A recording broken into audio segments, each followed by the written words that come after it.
প্ৰতিশ্ৰুতি অনুসৰি ৰাজ্যৰ 12,60,000 লোকলৈ ৰাজ্য চৰকাৰৰ অৰুণোদয় আঁচনি 9 পুৰণি মিলাই 37,20,000লৈ বৃদ্ধি অৰুণোদয়ৰ হিতাধিকাৰী বছৰি 5,600 কোটি টকা ব্যয় হ'ব অৰুণোদয় আঁচনিৰ নামত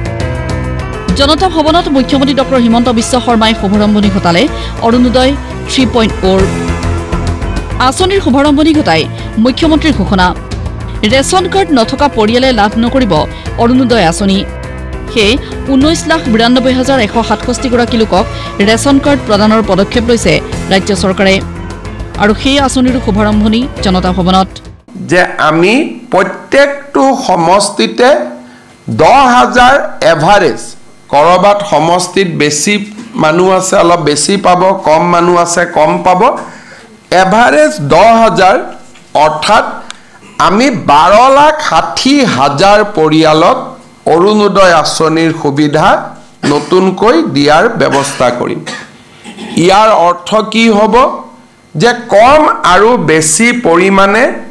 প্ৰত্যেকটো সমষ্টিতে আৰু 10,000 হিতাধিকাৰীয়ে অৰুণোদয় আঁচনি পোৱা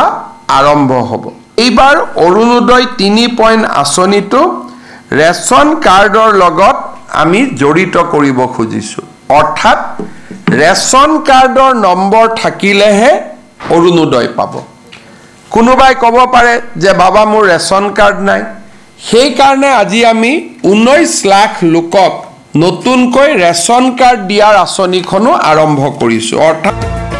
উল্লেখযোগ্য যে অৰুণোদয় 1 আৰু 2 থকা হিতাধিকাৰীও পুনৰ আবেদন কৰিব লাগিব অৰুণোদয় 3.0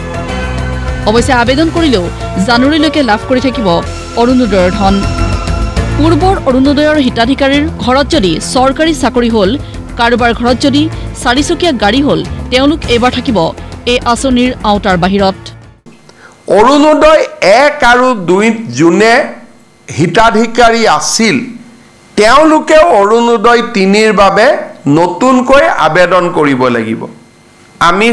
আমি জিলাক কৈছো যে 1 আৰু 2ত পাই থকা হিতাধিকাৰীক 3টো ল'ব কিন্তু যদি ৰেচন কাৰ্ডখন নাই নাপাব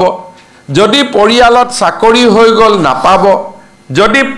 আমাৰ 4চকীয়া ঘৰত বাহন হৈ গ'ল নতুনকৈ কিনিলো তেতিয়া আমি নাপাম বিপৰীতে ভিক্ষা খুজি ঘূৰি ফুৰা নিথৰুৱা মহিলা আশ্ৰয়হীন পৰিয়ালৰ মহিলা তৃতীয় লিংগৰ ব্যক্তিকে ধৰি 2 লাখ টকাতকৈ কম বাৰ্ষিক আয় থকা পৰিয়ালৰ মহিলালৈ ৰাজ্য চৰকাৰে আগবঢ়াব অৰুণোদয়ৰ ধন প্ৰথম অৰুণোদয় পাব কোনে লাগে বিধৱা মহিলা গৰাকী অৰ্থাৎ যি পৰিয়ালত বিধৱা মহিলা আছে সেই পৰিয়ালে অৰুণোদয় আঁচনি পাব লাগে যদি কোনোবা পৰিয়ালত 45 বছৰৰ ওপৰৰ অবিবাহিতা ছোৱালী আছে সেই পৰিয়ালটোৱেও অৰুণোদয় পাব লাগে কোনোবা পৰিয়ালত যদি বিবাহ বিচ্ছেদ হোৱা মহিলা আছে সেই পৰিয়ালটোৱেও অৰুণোদয় পাব লাগে কোনোবা পৰিয়ালত যদি স্বামীয়ে বিবাহ বিচ্ছেদ আইনমতে দিয়া নাই কিন্তু এৰি থৈ গুচি গ'ল তেনেকুৱা মহিলা থকা পৰিয়ালত অৰুণোদয় পাব লাগে এইটো হ'ল অৰুণোদয় প্ৰথম নিয়ম এই আঁচনিয়ে দৰিদ্ৰজনলৈ আনিছে আশাৰ বতৰা অসমৰ এই আঁচনিক অনুসৰণ কৰিছে দেশৰ আন ৰাজ্যই আঁচনি মুকলি কৰি 100 দিনৰ ভিতৰত নিৰ্বাচনী প্ৰতিশ্ৰুতি পূৰণ কৰিলো বুলি স্পষ্ট কৰিলে মুখ্যমন্ত্ৰী ডক্টৰ হিমন্ত বিশ্ব শৰ্মাই লোকসভা নিৰ্বাচনত অৰুণোদয়ক লৈ মই প্ৰতিশ্ৰুতি দিছিলো 100 দিনৰ ভিতৰতে নিৰ্বাচন হৈ যোৱাৰ 100 দিনৰ ভিতৰতে এই প্ৰতিশ্ৰুতি আজি আমি পূৰণ কৰিবলৈ পাই হসাকৈ গৌৰৱ অনুভৱ কৰিছো ভিডিঅ জাৰ্নালিষ্ট অজয়ৰ সহযোগত পাৰ্থপ্ৰতিম বৰুৱাৰ ৰিপৰ্ট প্ৰতিদিন টাইম